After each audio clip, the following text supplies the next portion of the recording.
Bonjour à toutes et à tous. Je suis ravie de vous retrouver pour ce sommet de la conscience.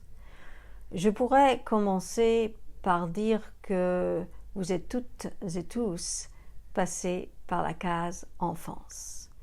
Que celle-ci fut heureuse ou pas, mémorable ou pas. Vous avez tous connu, traversé à un moment donné ou à un autre, l'état d'insouciance, qui est une des grandes caractéristiques de l'enfance.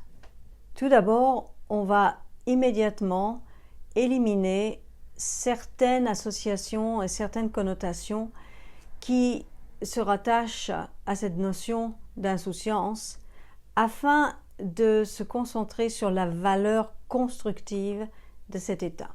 L'insouciance dont on va parler ici n'est ni de l'indifférence, ni de la négligence, ni de l'inattention, ni une forme de nonchalance ou une forme de laisser-aller, même une forme de désaffection. Non, ce n'est ni un manque de réflexion, ni de l'imprévoyance, ni de l'imprudence. Alors dans un premier temps, on pourrait définir simplement l'insouciance comme un état privé de soucis, un état privé d'inquiétude.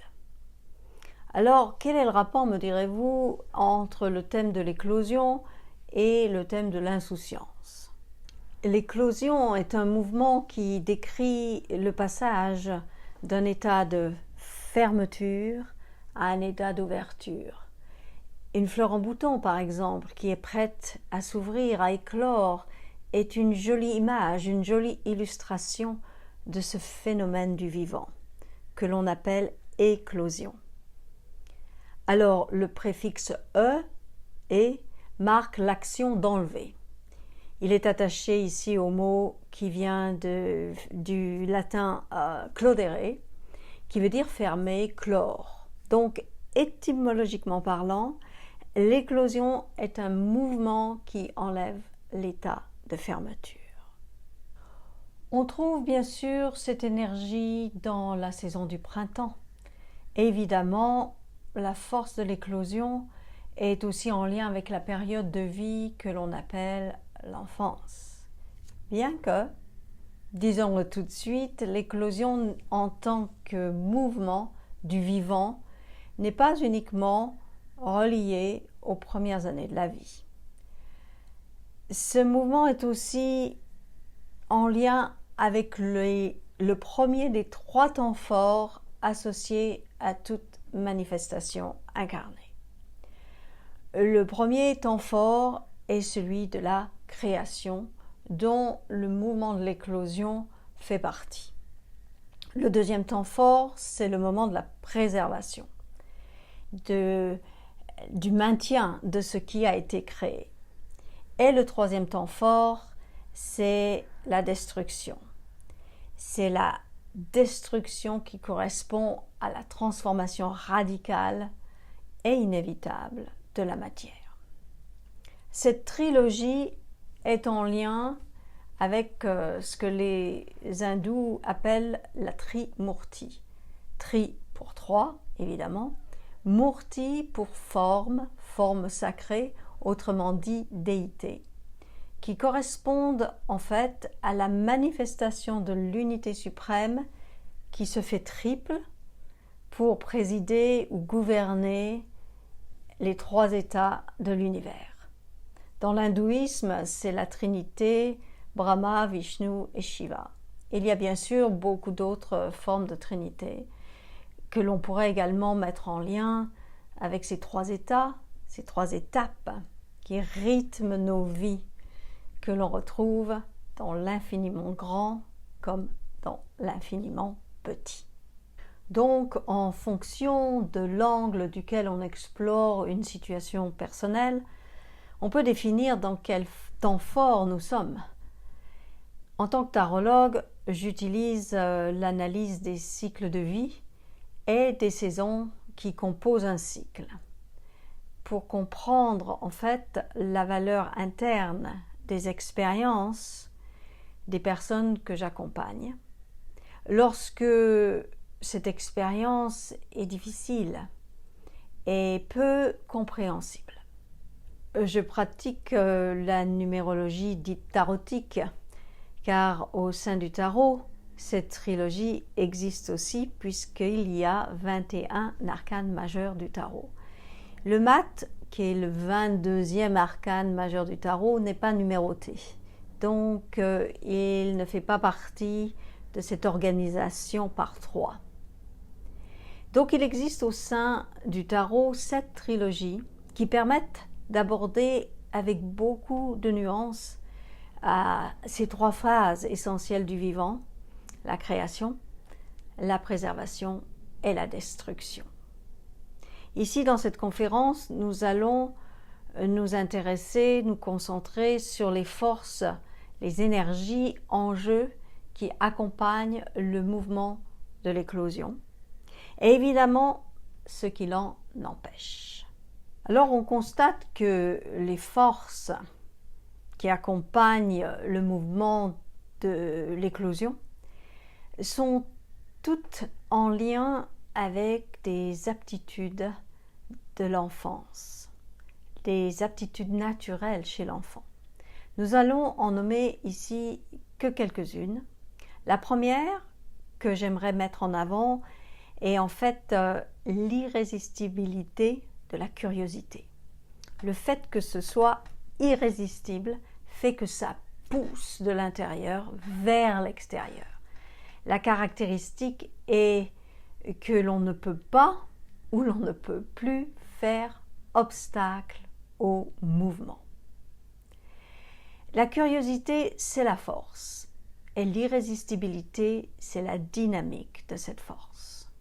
Il y a aussi le désir de dépassement, souvent engendré par un obstacle extérieur ou une limitation imposée, et Dieu sait si cela a été le cas depuis cette pandémie mondiale. Nous développons l'aptitude qui va nous permettre de dépasser la réalité à laquelle nous sommes confrontés. Ce désir de dépassement est essentiel pour l'éclosion de notre potentiel de vie. Je vous invite à regarder un bébé dont le désir de pouvoir se retourner tout seul va développer toute une série d'efforts qui, à leur tour, feront que sa musculature en potentiel va se développer jusqu'au moment de la réalisation de son désir, qui le mettra en lien avec une autre force en lui. Cette force est celle de l'euphorie, de la croissance et de l'expansion. C'est un peu comme un jeu de cubes. Dès qu'un cube est en place, on passe au suivant et ça grandit. Ça grandit en nous et ça grandit à l'extérieur de nous, ce qui nous permet de faire l'expérience de l'euphorique du mouvement de l'éclosion. Il y a aussi la joie de l'exploration, de la découverte. Dans ce mouvement d'ouverture intrinsèque au mouvement de l'éclosion, on accède à la joie de la découverte, non seulement de son potentiel, mais aussi la joie de la découverte d'autrui, du monde. L'altérité comme une source à laquelle on se désaltère et qui nous donne accès à des émotions vives, à des sentiments profonds, peut-être alors inconnus jusque-là. Et bien sûr, il y a la sérénité de l'insouciance. L'insouciance est une force parce que c'est avant tout un état intérieur. J'aime beaucoup l'étymologie et la sémantique car tout mot renferme un trésor de sens. Le préfixe « un » est dit privatif, donc il enlève la qualité de solus qui va devenir le mot soucier dans le langage populaire, puis souci, puis soucieux. Et donc, par définition, l'insouciance, c'est l'état privé de souci. Et moi, personnellement, ça me fait rêver. Alors j'ai envie de vous poser une question que vous pourrez avoir en tête pendant le déroulé, la durée de cette conférence. Savez-vous quand et comment, vous personnellement, vous avez perdu l'accès à votre insouciance? Autrement dit, quand est-ce que vous avez commencé à vous inquiéter de manière consciente? Comme vous vous en doutez, en tant que tarologue, j'entends beaucoup d'histoires de vie et d'histoires d'enfance. C'est l'une des raisons pour lesquelles j'ai choisi, en fait, d'explorer la valeur constructive de l'insouciance au cœur du processus de l'éclosion du potentiel humain. C'est avec la permission d'Aubrey, une de mes clientes, que je voudrais d'ailleurs remercier ici très chaleureusement. Je vais vous emmener dans l'histoire de son enfance. Aubrey a aujourd'hui 70 ans et pour vous raconter son histoire, j'aimerais commencer à l'époque où son père, malade, était en passe d'être transféré de l'hôpital où il venait de se faire opérer à une clinique de convalescence. Aubrey a alors 44 ans. À cette époque, elle est en couple, mais sans être mariée.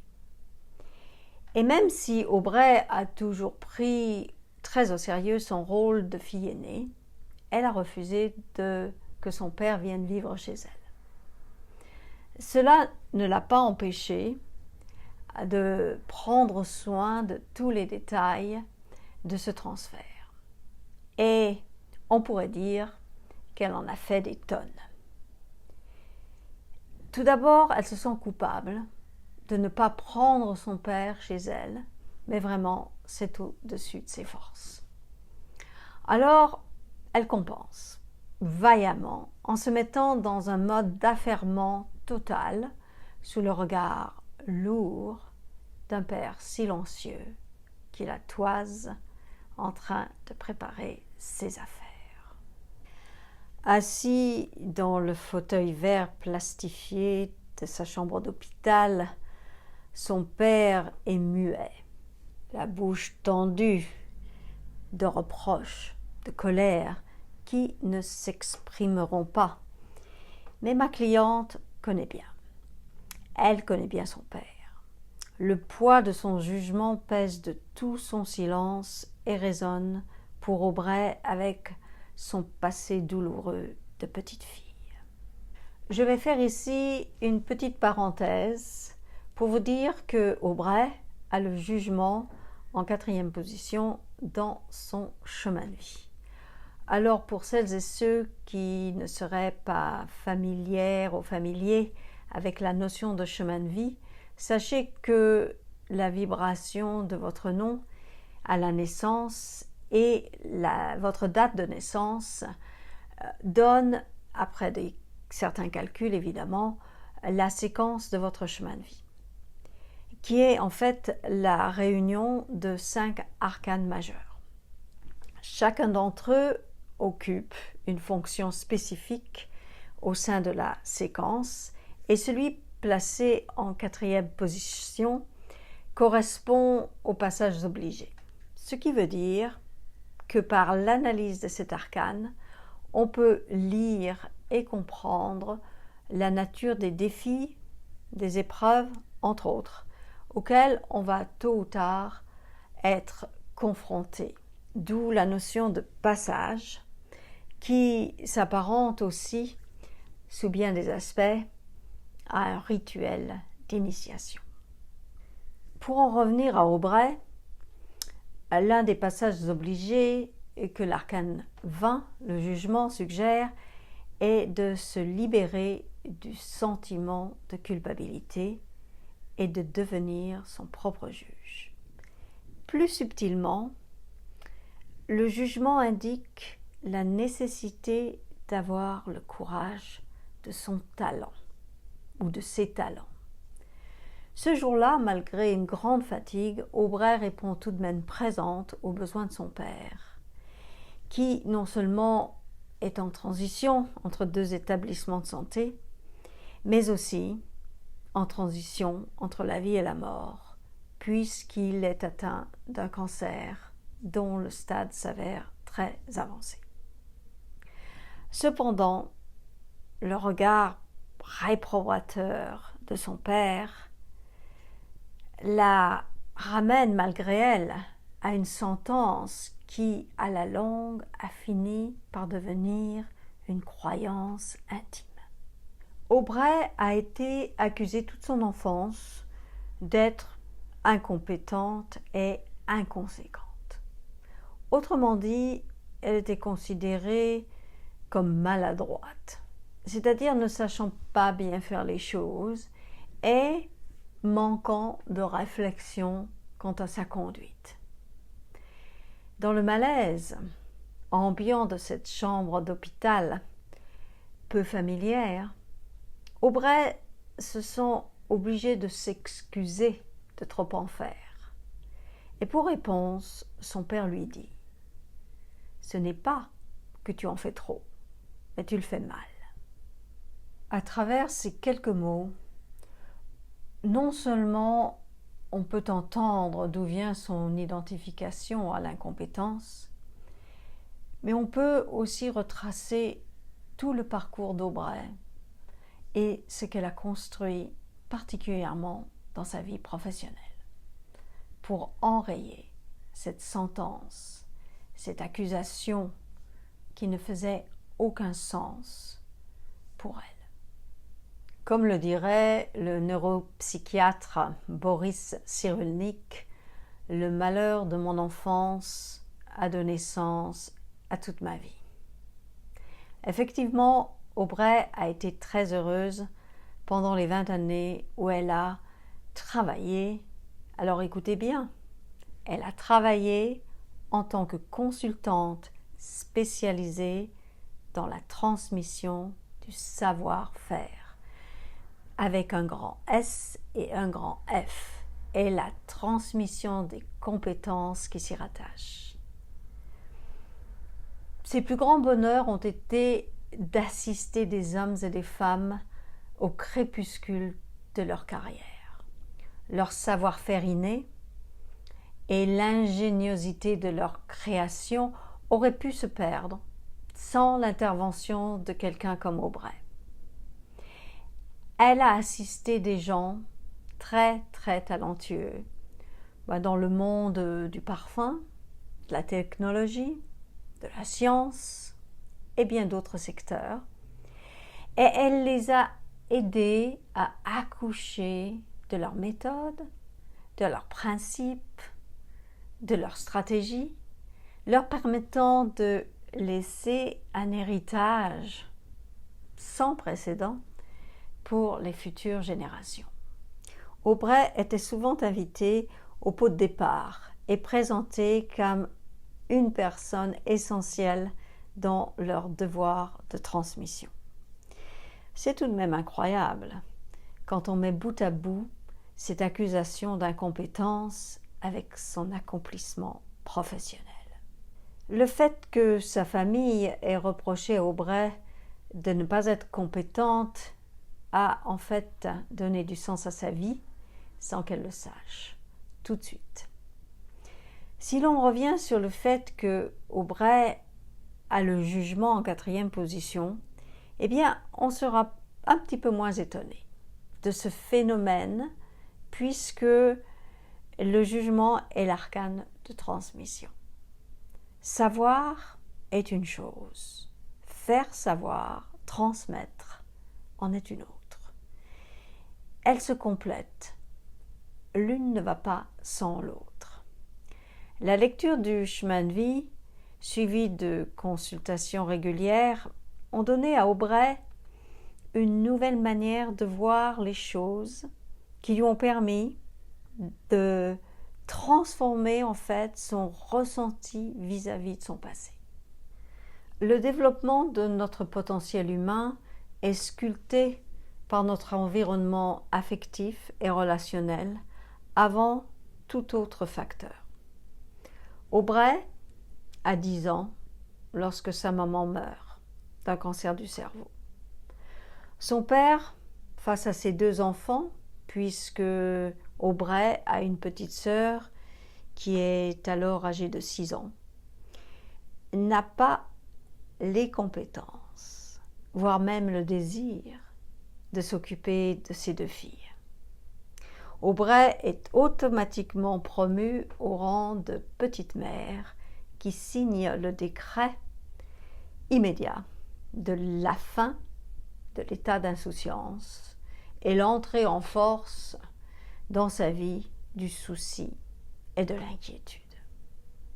Souvent, les enfants parentalisés sont coupés de cette ressource constructive qu'est l'insouciance et qui met du coup en péril le potentiel pas encore révélé et de surcroît le mouvement d'éclosion de ce potentiel. Pour Aubrey, les chemins de l'exploration, de la découverte de soi, des autres, de la curiosité sont alors détournés par le sens des responsabilités qui court-circuitent son évolution de petite fille. Je vous propose de fermer les yeux pour quelques secondes, de prendre une longue respiration et de vous balader sur la ligne de crête de votre enfance et de voir quel a été l'événement ou le sentiment intérieur profond et puissant qui vous a expulsé de votre état d'insouciance naturelle à l'enfant que vous étiez. Pour ma part, ça a été de me sentir redevable vis-à-vis de mon père, ce qui m'a poussé à prendre des décisions en réponse à cette dette inexplicable et épouvantable à la fois. Ce sentiment m'a projeté hors de cet état d'insouciance. Alors, j'ai fait des dettes en croyant que la négligence me redonnerait le droit à cette insouciance volée. Vous vous doutez bien que ça n'a pas marché. Mais je vous dis tout ça parce qu'on confond souvent facilement la négligence avec l'insouciance, qui parfois sont même données comme étant des synonymes. Je vous ferai un petit cadeau à la fin de cette conférence en mettant en lien le thème de l'insouciance avec le 4e arcane de la séquence de votre chemin de vie. Mais revenons à Aubrey. Que s'est-il donc passé pour qu'on la traite d'incompétente, d'inconséquente?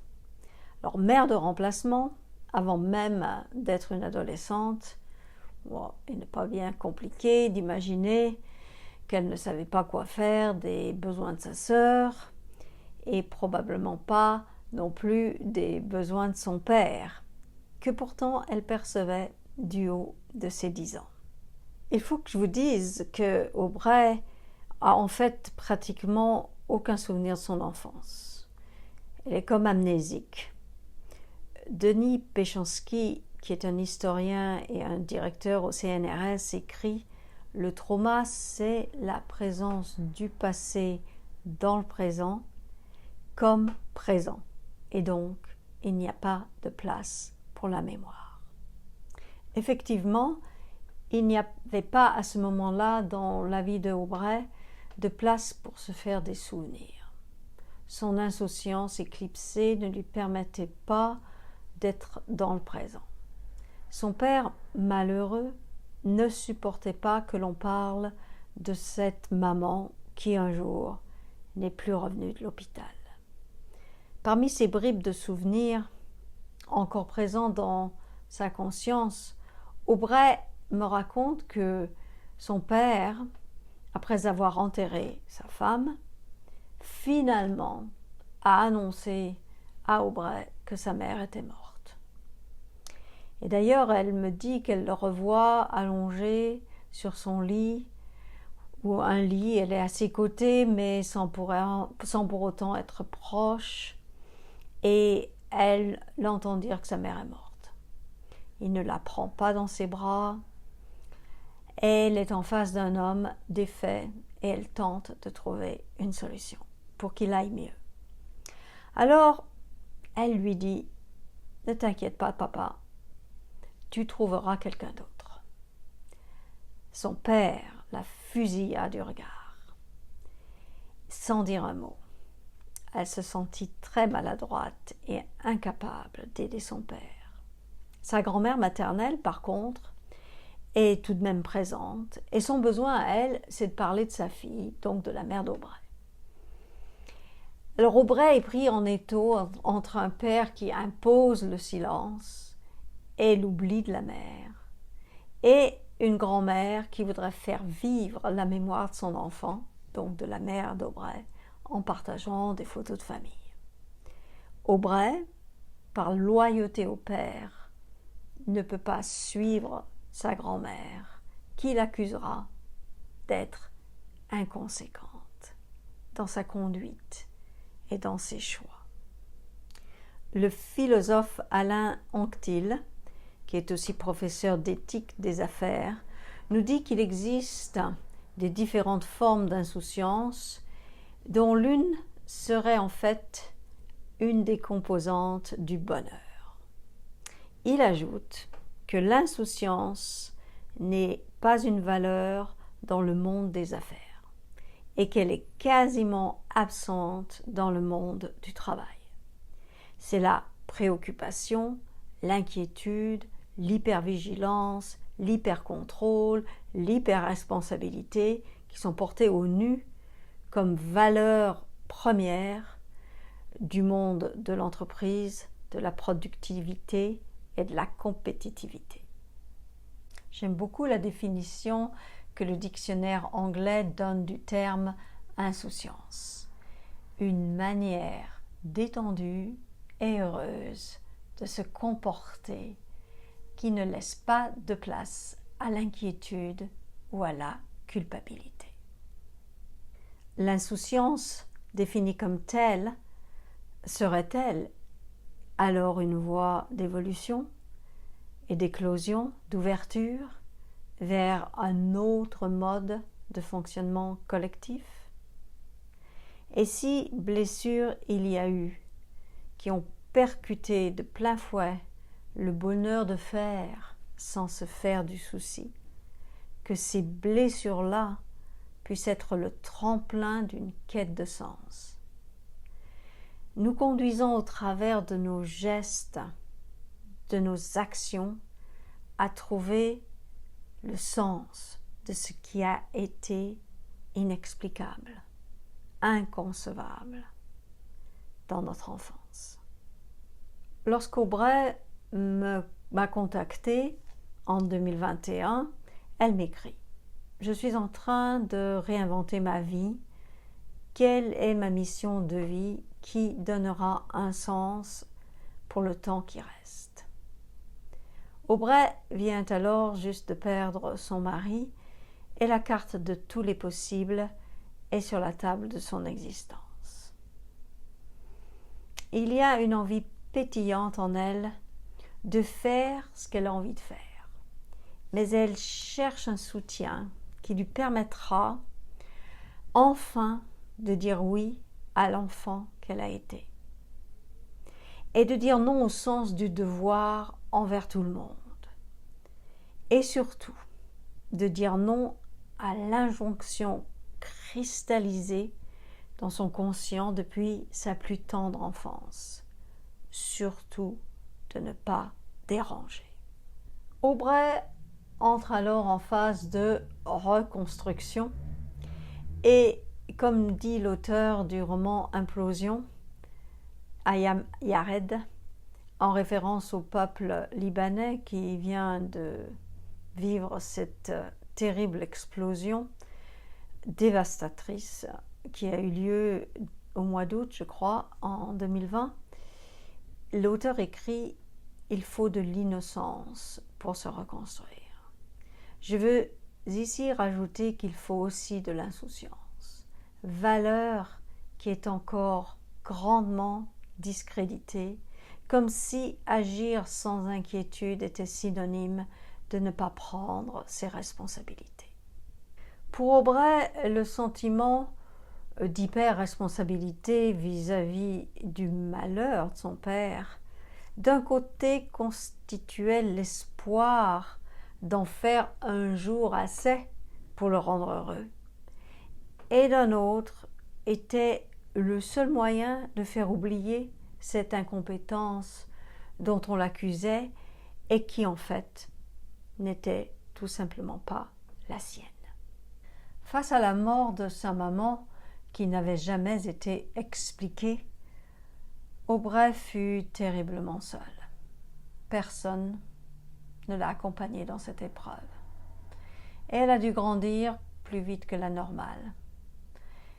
Mais il n'y a pas d'âge pour vivre une éclosion, pour sortir de l'enfermement, que celui-ci soit de l'hyper-responsabilité jumelée avec une culpabilité tenace, comme pour Aubrey, ou toute autre forme destructrice de l'état d'insouciance.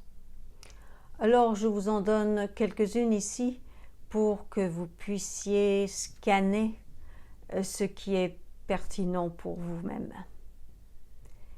L'hypercontrôle,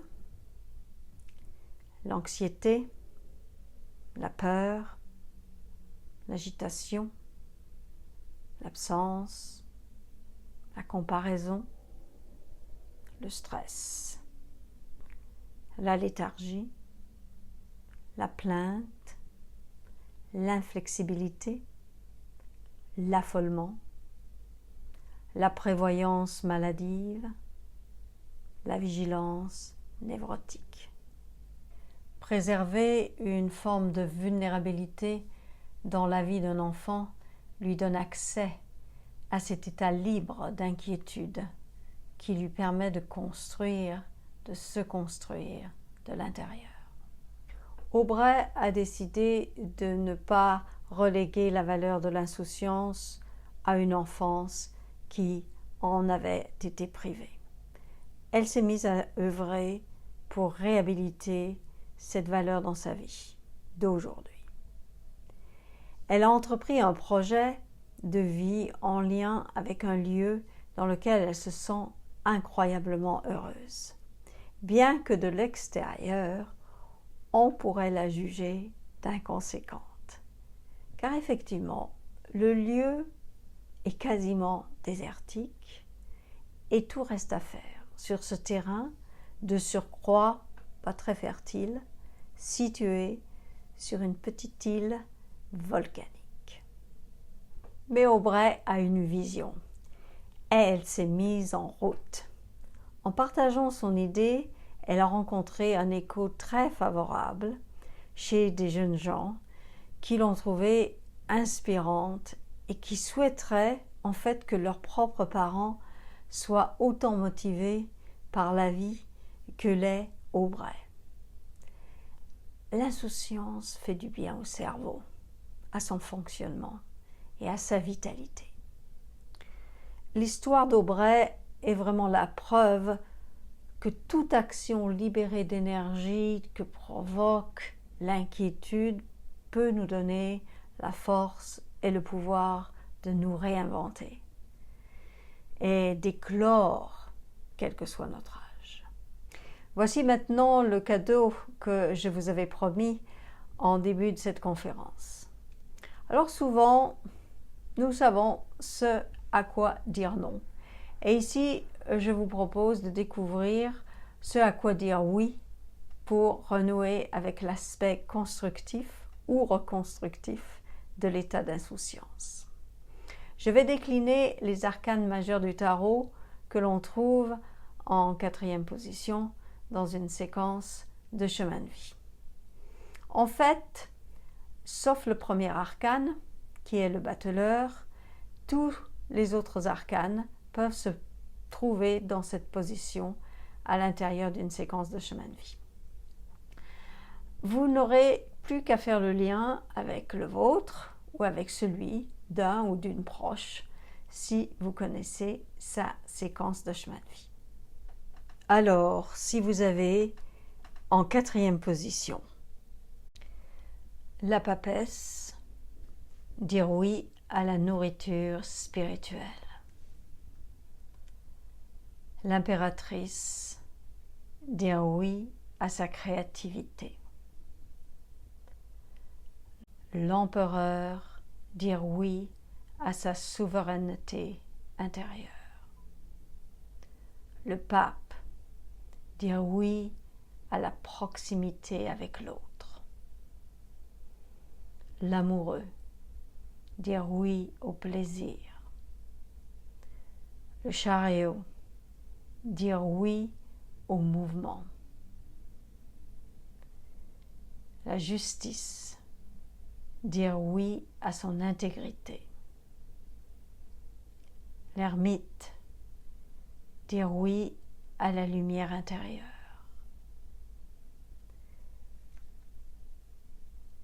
La roue de fortune, dire oui au jeu de la vie. La force, dire oui à sa dignité d'être. Le pendu, dire oui à sa vulnérabilité. L'arcane son nom, dire oui à sa révolution intérieure. Tempérance, dire oui à la fluidité. Le diable, dire oui à sa puissance. La maison Dieu, dire oui à la prise de risque. L'étoile, dire oui à sa générosité.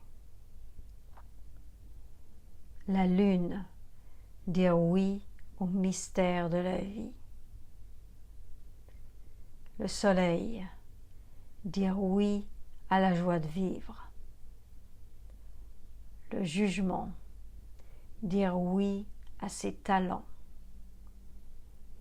Le monde, dire oui à sa grandeur d'âme.